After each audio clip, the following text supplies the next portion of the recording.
Welcome to the Go Pitch Win podcast, the show where entrepreneurs pitch their best business ideas to our industry leaders. Each week, one will move forward towards the grand prize, $10,000. One winner. So get ready. And now, here's your host, Greg Mercer. Welcome to today's episode of Go Pitch Win. I'm your host, Greg Mercer, and today I am joined by guest judge Liz Saunders. Liz is a project manager here at Jungle Scout. She's an entrepreneur at heart, has her hand in many different successful businesses, and loves travel and logistics. Liz, how are you doing today? Doing great. Glad to be here. Really excited to hear who we have today. Absolutely. We're excited to have you on, and we're joined by Rob Wise, who's pitching his product, Productivity Planner. Rob, how are you? Great, thanks. How are you? Excellent. We're excited to hear more about your business and product idea. And with that being said, let's jump right into it. Tell us a little bit more about yourself and your product. It's time for today's business idea. About 100 years ago, Charles Schwab ran a steel company that made him one of the richest people in the world. In order to increase productivity at his steel company, he hired a man named Ivy Lee as a consultant. Ivy didn't request any payment up front, but instead asked that if Charles thought his advice was useful, then in 3 months he could send him a check for what he thought it was worth. Ivy then spoke to the executives at the company and told them that each day they should write down only 6 items to complete the next day, prioritize them based on importance, and then work through them one at a time, starting with what was the most important. After 3 months, Charles was so impressed with the results that he sent Ivy a check for $25,000, which is the equivalent of about $500,000 in today's figures. These days, we don't have to pay $500,000 or even $25,000 to get that kind of productivity advice. We can access that information for free, along with countless other advice about being productive. So with all that information at our fingertips, why do so many people struggle to achieve their goals and feel that they're constantly stressed and there's never enough time to get things done in the day? That's the problem I'm going to look at and hopefully provide some insights in this pitch. Firstly, I'm looking at the cult of busyness. Researchers from Columbia, Harvard, and Georgetown universities conducted a study that found the busier people seemed, the more important other people deemed them to be. According to the study, busyness has replaced owning luxury cars or having free time as the measure of how others judge our status in society. Being constantly busy makes other people view us as important in the workplace and our social lives. It's so prevalent that it's almost become standard that if you ask anyone how they're doing, they'll probably give you the answer, "I'm busy." However, being constantly busy should not be a status symbol, as it can lead to serious health problems such as sleep deprivation, anxiety, depression, and heart disease, just to name a few. 80% of people have already failed their New Year's resolutions before March. Day after day, week after week, and year after year, the majority of people don't achieve the goals that they set and don't live their life to the fullest. My story was similar to these examples. I was once subscribed to the cult of busyness. I was in a full-time job, working every day, including weekends, while trying to become self-employed. I felt like the work never ended, and I was unable to move from full-time work to becoming self-employed. I barely read or exercised, and each year I would see my New Year's resolutions and goals slip away as I failed to achieve them. Instead of having the time to build a business or go to the gym, I spent all my time responding to emails on the weekend and working overtime in a windowless office. I was never in control of my day, but instead reacting to whatever occurred, never getting on top of anything. It was as though I was always being pulled in a million different directions, and none of them were the direction I wanted to go. I turned to productivity apps, to-do apps, and every kind of digital productivity hack I could find to help me. The constant use of different apps and the digital distractions that came with phones and computers meant I was more distracted and tried to multitask even more than before. There's a common belief that one of the solutions to getting things done is multitasking. However, most people can't multitask the way they believe they actually can. When people believe they're multitasking, they're actually just switching between tasks, leading to all tasks being completed much slower and to a lower quality. Studies show it takes a person on average 25 minutes to get back to work after they were interrupted. And even if your smartphone is turned off, it leads to a reduced cognitive ability and lower performance on tasks if your smartphone is within reach. This leads to people constantly being in reactive mode, not working to the best of their abilities, always dealing with distractions, and never focusing on any task for an extended period of time. In ancient Greece, Socrates was concerned that writing would lead to a decrease in people's ability to memorize information, as they could just rely on writing or stone tablets to remember the information for them. Socrates probably didn't let his students use a stone tablet, but thousands of years later, even Steve Jobs didn't let his children use a tablet computer. Just after the release of the iPad, Steve Jobs was asked whether his kids loved the iPad. He replied, "Actually, we don't allow the iPad in the home. We think it's too dangerous for them." He was aware of how addictive the iPad and digital devices were, and that addiction has only increased since then. In today's society, we're starved for time, but we're data obese. Digital planners and apps provide an information overload and a constant stream of notifications. This wears down your willpower, constantly having to resist checking your email and other apps when you check your to-do list. You've probably found that you've taken your phone out of your pocket to do something, then minutes later you found yourself scrolling through your Facebook feed, forgetting why you took your phone out in the first place. So, what is the solution to this? With machine learning, artificial intelligence, augmented reality running on blockchain technology and cryptocurrencies, we can become more productive. I'm just kidding there. The answer is a little bit more low-tech. While paper planners may not have all the bells and whistles of the latest productivity app, they actually work at helping you get things done. Paper planners help you resist the constant pull of digital addiction and gain back your time. They help you improve your cognitive ability, your focus, your attention span that it may have been reduced through smartphone use. They help you reduce anxiety and the feeling of always being overwhelmed. Paper planners allow you to focus on what is important instead of what constantly seems urgent. They lead to improved sleep and allow you to start your day right without always being in reactive mode. I decided to switch from digital apps to paper planners. However, I've always found they were lacking in many areas. They were either too specific and only covered one area of productivity or mindset, or they tried to do too much and crammed it all into a small space. This resulted in me using at least 2 to 3 different planners each day to get things done, which was not practical to use or carry around. When I started creating the planner, I typed up a Word document with everything that I found worked for me and that I wanted in a planner. The basic version helped me become more productive and feel less stressed when getting important work done. I then looked at whether I could create a hardcover version instead of just using a printed paper version. I'm aware that there are already a range of planners available on the market. This planner really needs to stand out to compete in the market, and I believe it does. The problems I found with existing planners is that, as mentioned, they're very specific. They're either a purely gratitude journal or they're only a productivity journal, and they require a lot of planners to be purchased to actually have a complete system. Many planners are goal-focused, or they don't account for daily tasks and habits, which isn't balanced if you're only focusing purely on one goal. They try to include other areas and are often cluttered with no room to write. They don't break goals down into manageable chunks or milestones, and they don't follow a process for reaching your goals. Many planners don't have daily routines or habits. If they do have routines, they may require that you write out your daily routines each day. The planners on the market either don't contain daily calendars or it's a fraction of a page. There may be too many priorities without clear structure, which leads to unstructured task lists. They also don't focus on mindset or the motivational aspects. Basically, there's a lot of planners on the market that either do one thing really well or a lot of things poorly. This planner aims to fill a gap in the market for a high-quality planner that can be used as an all-in-one system for productivities, goals, calendar, daily tasks, and mindset. It contains effective goal setting, designed for process-based goals instead of just outcome-based goals. An example of an outcome-based goal is a goal that's out of your control, such as lose 30 pounds or increase business revenue by $10,000 a month. A process-based goal would be within your control. For example, exercise 3 times a week or make 20 high-value sales calls a week.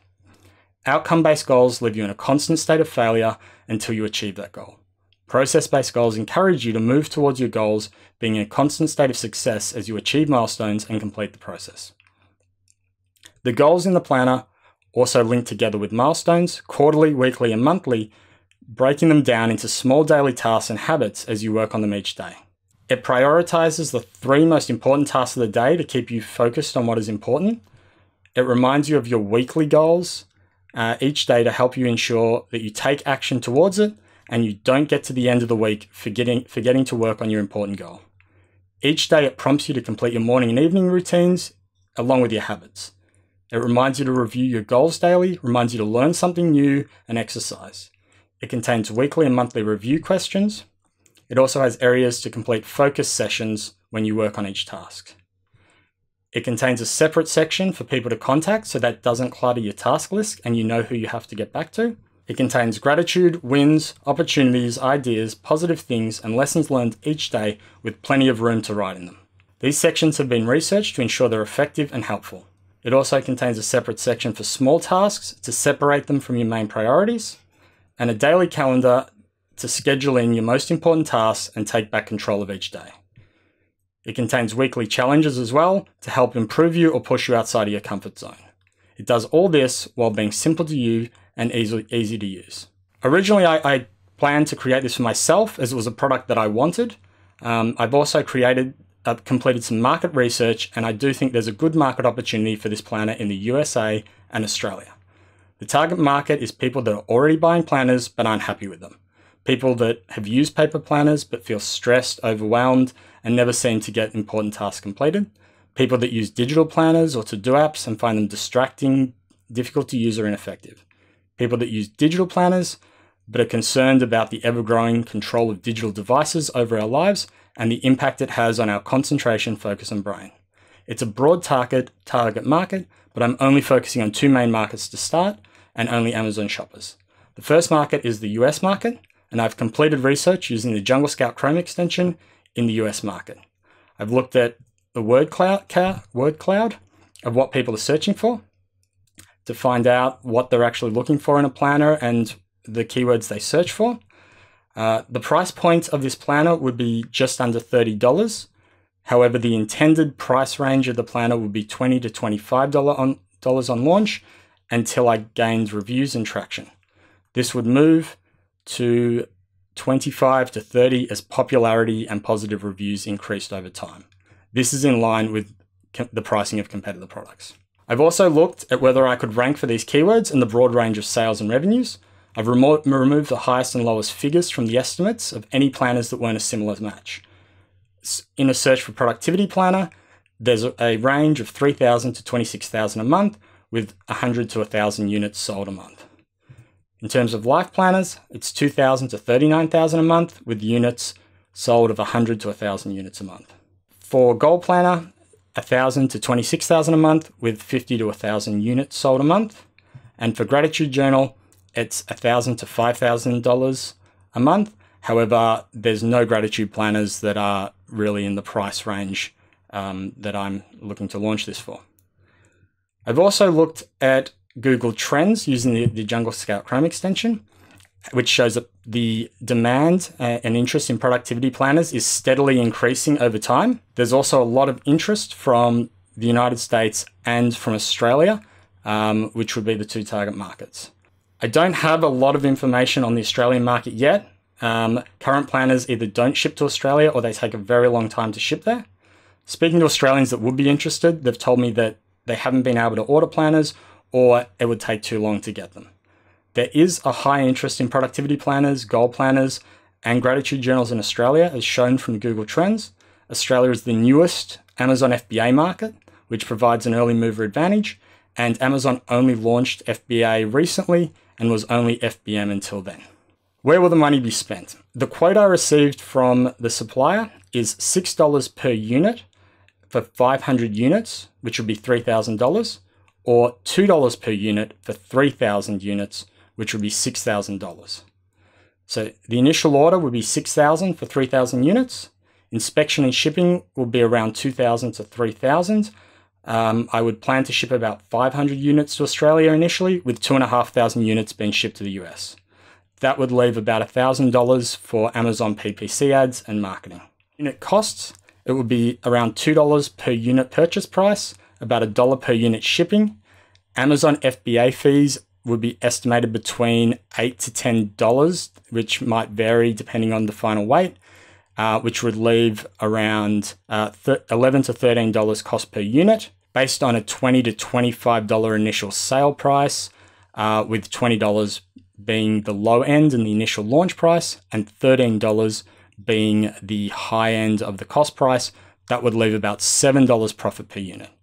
I was originally planning on launching this on Kickstarter, but if I win this competition, I would have a margin of about 30 to 40% of the product at the initial price point of 20, which could be discounted to launch the product on JumpSend instead. The planner helps data-obese, time-starved people to achieve their goals, stick to their habits, and live a balanced, fulfilled life in a way that reduces stress and fights the ever-growing pull of digital addiction. Overall, I like it. Essentially, you're selling a more or less blank book that you're purchasing, it costs you $3, which you're making $7 profit, over 200% ROI. I like the idea of this. Seems like overall a good business plan. I think the biggest hurdle that I see would be, how do you convince people to purchase this particular productivity planner versus the other 100 on Amazon? That's something I've looked at. With the name, so the branding with the name, I've gone with Wise Fox Planner as an initial kind of idea. When I looked at what was currently on Amazon, the top two are Panda Planner and Elephant Planner. It seems that branding is the biggest factor.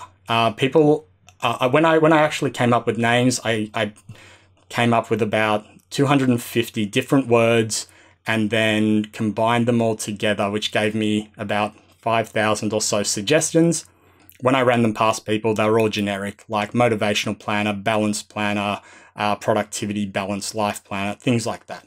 So I'm moving towards Wise Fox Planner as the brand because it's memorable and it is all about branding. So in terms of competition, it really is just making people aware why this is better. That's going to be marketing, that's going to be social media, YouTube channel. So it's really about awareness of why this planner is better and then the branding around it. So you feel like your value prop is the branding around it as opposed to kind of like the structure of the goal setting and that type of thing inside the journal? Yeah, I believe that it is better. Like that's why I have created it, is that I don't believe that the current planners on Amazon, as I mentioned, there's one that's purely for gratitude and then there's another one that's purely for productivity, and neither of them have a calendar in them. So if you're buying those planners, you're spending $20 to $30 each, and you still don't even have a calendar or a complete system. I believe that it's a complete system. I do believe it's better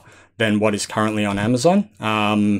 And yeah, when I look at the top rated ones, which is Panda Planner and Elephant Planner, they're trying to do a lot and they're cramming it all in. So if you look at a page on one of them, they've got a gratitude section, but it's a tiny box that's, right down the bottom, and you can probably just write one or two words there. So I feel that it definitely is better across all the aspects that it tries to do. I think in terms of goal setting, it's more effective. A lot of them just get you to write your tasks. This one tries to take you from, what are my quarterly goals, break them into monthly milestones. The monthly are then set into weekly and then daily. So it really takes you through a whole complete system of habits, routines, goal setting, as opposed to just setting a big goal, but what you're doing daily doesn't line up to your big goals. So very well done. I liked your presentation. My first question is, so your opinion about the Panda Planner and the other one in way of the kind of value proposition that you have that's better than what they're doing, does that line up with their Amazon reviews? It's going to be hard to compete on Amazon reviews for those. So like when I looked at the actual ranges, I excluded the Panda Planner because it's doing around 150,000 per month. So when I did those figures, I've excluded them as outliers because I don't think I could catch up immediately to that. But I do think that there are going to be people that are dissatisfied with it, as I was when I used it. And so it will be making those people aware, yes, these are the things you were dissatisfied. There are 1-star reviews on that planner, and then making them aware why this is better. And in way of like a content plan, do you have something laid out,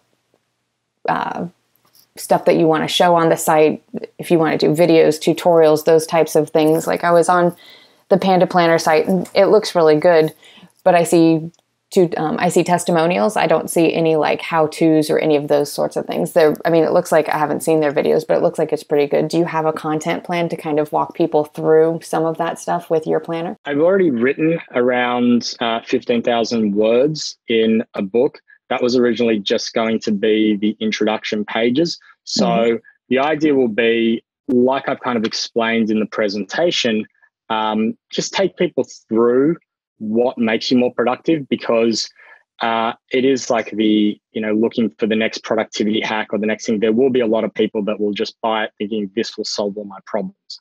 I think it's great, but you do also need to apply, to other things. Like you need to focus and you need to stop being distracted, and using the planner will help with that. But having a course and having content that actually helps people be more productive and use the planner, I think is essential to making the most of it. With the Australian Amazon FBA opening up, you would be one of the first to market on the Australian FBA, yes?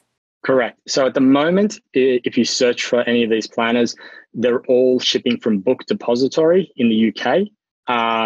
So Amazon doesn't really have any books or planners or office products at the moment that are like this. They're all still shipped from overseas. Wow. Well, I think being one of the first to market in Australia would be a huge competitive advantage.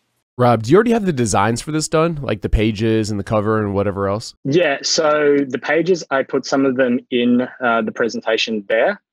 Okay, I didn't know if those were examples or those are the designs that you use out of it. Got a design that's already done up. I've received a sample and I've sent back the modifications for an improved sample. Where are you getting them printed at? So there is a printing company in Shenzhen that I found on Alibaba.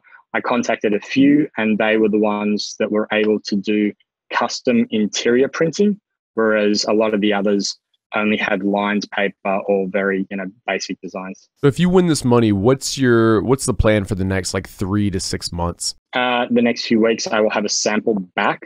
I would then, after receiving the money, I would place the order to get the final version, so that the order will be on the finalized version.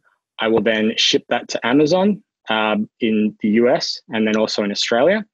And then I will launch it, as I said, using discounts on jump sends and then PPC ads to build up that the reviews, the traction, until I can get to a level that I can increase the price to the $25 to $30 range. So that will be the goal. Launching in the US and Australia, and just slowly building the product and interest in the planner, along with the website and course, just to you do some content marketing off Amazon as well. So I'm curious, can you tell us a little bit about the research that you did? Because the Jungle Scout and kind of the keywords and the that kind of stuff, but in way of, like you said, that you had the sections researched, and there were a couple other things that I think I would consider kind of like offline research. Where did you do that?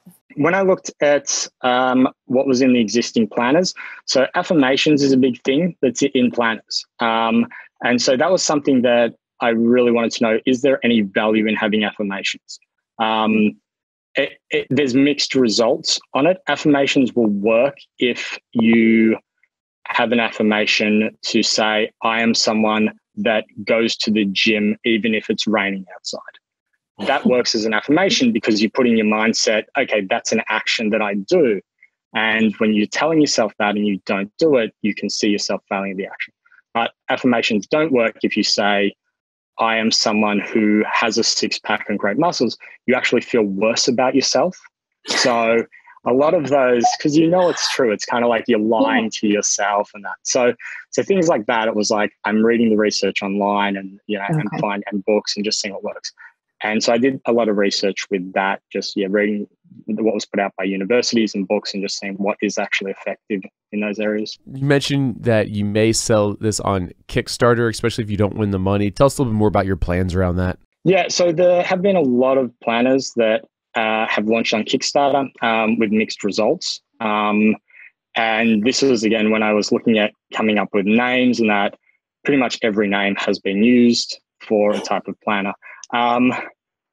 And what I would do with that would be I would really build the initial like pre-marketing in it. I would, create that content first in terms of, the course, how it works, the benefits and things like that, and build a mailing list and do some marketing to actually just get those people interested in the planner before it actually launches. So I think that's probably one of the differences with like launching on Amazon. I would have the product first and then, target it. With Kickstarter. You really need to have the initial interest before you actually buy the product. So that would be the difference. I would, build the interest in productivity, get a target market of people that will buy it, and then, not buy the product until after I have the Kickstarter funds. What's your experience to date with building websites, driving traffic to them, getting people to purchase these products? Do you have any prior experience, or is this a new thing to you? No, I've done web design before and run like a small web agency and design, WordPress sites and things like that. I've also got, like basic landing pages with my, I do a lot of Kindle books, paperback books and audio books. So with all of those, I have lead magnets and landing pages, which I create myself. So I have experience kind of doing that particular type of marketing and then sending Facebook ads to those pages, or building the interest from the Kindle books to the landing pages and building mailing lists there. Is this a product that you're particularly passionate about, or are you selling it just because you see the need or the opportunity? Primarily, it's something that I'm passionate about. I think it's probably, not the easiest way to make money. Like, I think if I was going to continue to build up income, I could do some Kindle, I could do paperback books. This is something that I really want to create. And when I talk to other people, that they're interested. So it was kind of like the market opportunity became something I was aware of after I started creating it. I was quite happy just creating this for myself. And so it's not something I'm doing for the market opportunity. It's something I'm creating for myself. The market opportunity is there. And I think it, is a good opportunity that I could capitalize on. It's not the primary reason. Any of those Kindle books that you mentioned that you have, or other products that could be used to push sales over to the planner? That's an area that I'm also planning on doing pre-launch. So if I was doing Kickstarter, what I would do would be build those initial interest through books, so through Kindle books and mailing lists, and then I would also communicate with other authors that I know that have similar mailing lists around the self-improvement and productivity niches. And then I could use those to, have a mailing list of people that have been segmented or targeted based on those kind of interests. So definitely it's something that I would do before Kickstarter, or I could actually do with existing mailing lists from other authors now. All right. So we have two final questions for you then. Any final thoughts on why you should win? That's a good question. I didn't think of that. I think it's something that would be interesting and useful to like the Jungle Scout audience. I think for me, it's something I'm creating for myself. I believe that it's good. I'm planning on launching it on Amazon. I think there will be a lot of people that I know that when you did with the case studies, two of the biggest issues that people had when launching a product was time and money.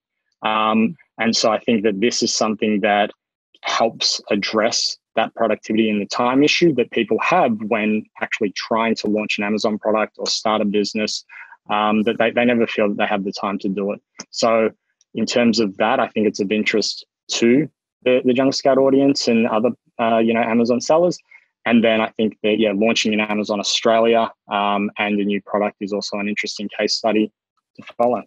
Someone's listening to this in the future and they want to buy the Wise Fox Productivity Planner. Where's the best place for them to find it?